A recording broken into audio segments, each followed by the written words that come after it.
I'm really sorry Joy will not be here for this particular conversation because she would definitely ask Shane Presley questions that I want to ask. Shane Presley, the very talented and prolific and probably the most popular podcaster in St. Louis with Rock Paper Podcast. Now, that got a look from you. You're too modest to go with that, huh? I don't know about that. I amongst local music lovers and bands, I would have to say. Thank you so much. I appreciate that. And you do. Basically, you're interviewing, and I use that word interview loosely because you're basically having a lot of fun with musicians and bands and comedians in St. Louis.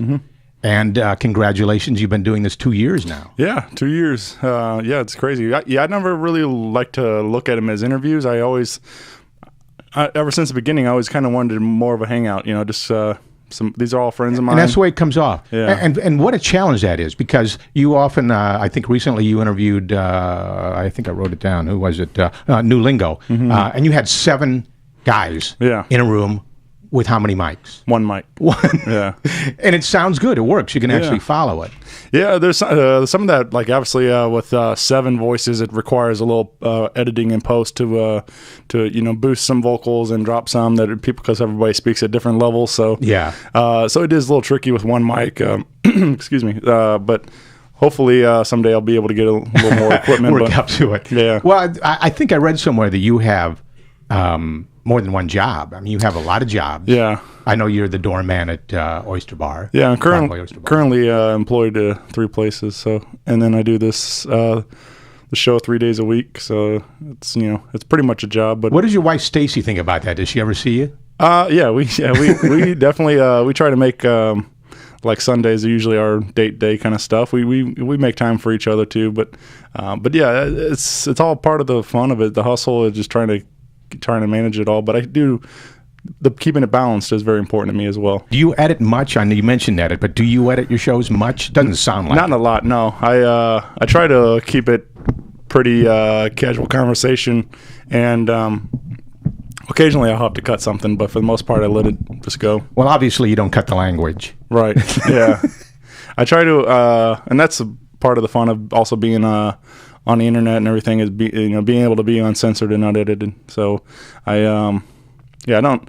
Some of them are more cleaner than others, I think, but there are those that are definitely. Well, it depends on who it is. Yeah, and they're all being they feel very comfortable. You can tell that. And sure, they're just talking naturally the way they would talk. Yeah, doing whatever they're doing. Right. Yeah. But go ahead. Oh, I just that's how I always kind of wanted it to be. I wanted people to kind of almost forget the mic's there and just be relaxed and have fun with it. So how did this happen? I mean, you grew up in Wentzville. Do you live in St. Louis now? Yeah. Well, I still live in Wentzville. No kidding. So because you actually go on location for all of your podcasts, which is amazing that you show up in various locations. Sure. Well, were you a musician? No, just a big fan. Really? Yeah, probably like high school and then shortly after, like I started really going to a lot more shows.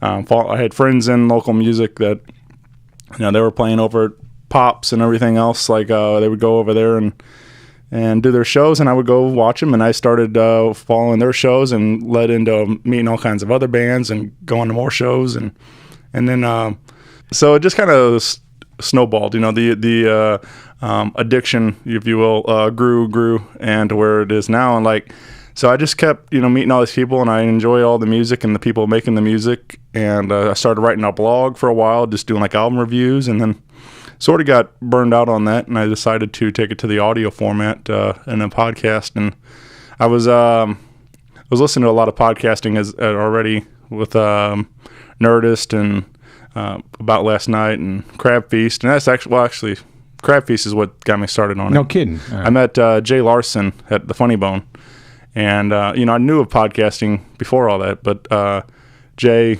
And I was a fan of his comedy, and Jay's like, "Hey, check out my podcast." And I'm like, "Okay, this gave me a jumping off point, somewhere to start." And so I went home and started listening to that, and that's kind of where it all started rolling. So it's nice that you got Music Record Shop in the Grove, perfect sponsor for it.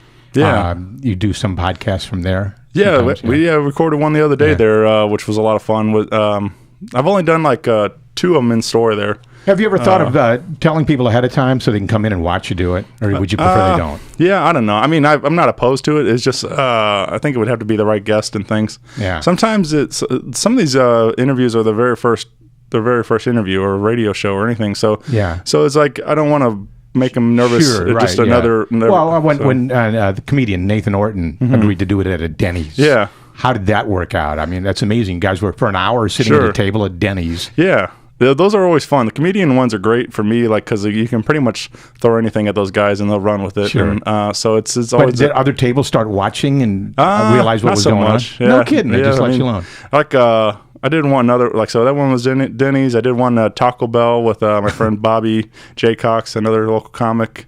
I sat with some guys another Denny's time, and there was two guys or three or four guys, whatever, behind us. They were doing like D&D or something at the table. They had some kind of board game going on, and so there's there's obviously there's a lot going on in those places. Yeah. I don't think anybody really even noticed there was a microphone on the table. But do you have one question that you ask everybody other than introduce yourselves?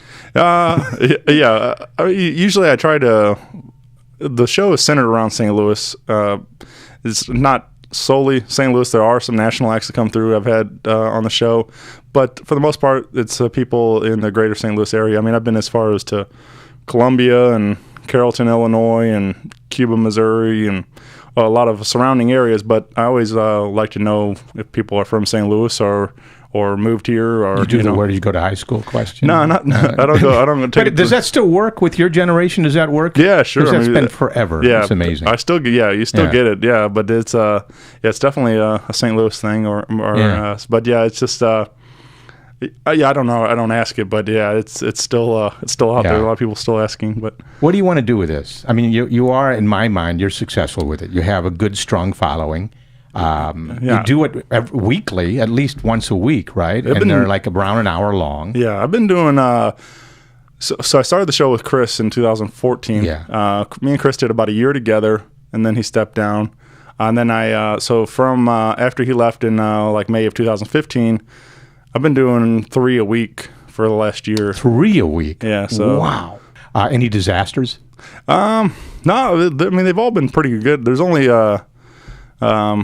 that's the kind of thing is every time I go there, there's a lot of. I got to the point now where I'm meeting people for the first time on the mic. Really? And so interesting. Do you do a lot of research or just let it roll? A lot of times I let it roll. Just kind of natural curiosity. I'll ask questions and try to get to know them better and things. But so I always have that in my mind, like, well, this could either go really bad or really good. So that's part of the adventure. Sure. Yeah. But especially when you're driving to a stranger's house and go sit in their basement or whatever. It's just like you get these thoughts in your head. But every one of them have been awesome. And like I said, people I recorded with a year ago are now some of my best friends. So it's like it's really something special. You get out to see them perform a lot? Sure, yeah. Good. Yeah. So you really are never home, right, except Sundays. Yeah. That's pretty amazing. Back in the 70s, when Joe and I both worked at KSHE, we always talked about doing things like that. Let's take microphones and interview more local musicians, the kind of things that were fun. But those were the things we couldn't do. It didn't really work well with commercial radio. Yeah. So you basically, and other podcasters, have taken the fun part of radio and ran with it. It's amazing. I guess because of the internet, we couldn't do that before. It was too expensive to do it.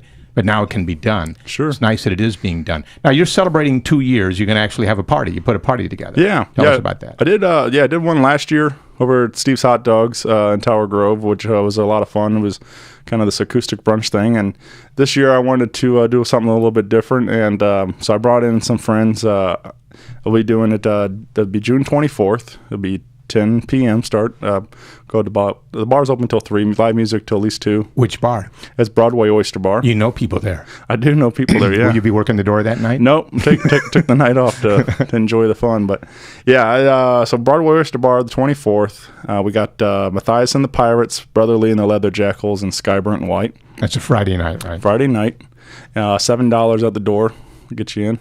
And Shane, if people want to hear your shows that haven't, they can go to rockpaperpodcast.com. Yeah, that's the website. Best place to start. Sure. Yeah, that's the nice thing about podcasting as well is that it's very mobile. So you can listen on your phones. You can iTunes, Stitcher, Google Play apps. Subscribe to it, and it'll show up for you. For sure, yeah. Or you can stream it right from the website. So, well, Shane Presley, thank you. Thanks for sharing this day with us, and we'll see you next Friday, the 24th, perfect, at Broadway Oyster Bar. And congratulations on your 2 years. And thank you to Nighthawk Security for making this segment possible. They're locally owned and locally monitored here in St. Louis since 1974. I've personally known Joe Gilbert, the man who started that company, for over 40 years, and I've been a client of his for the last 20 years. They'll install, service, maintain, and monitor your security system, or even take over an existing system. Give them a call at 846-4600 and ask for Joe.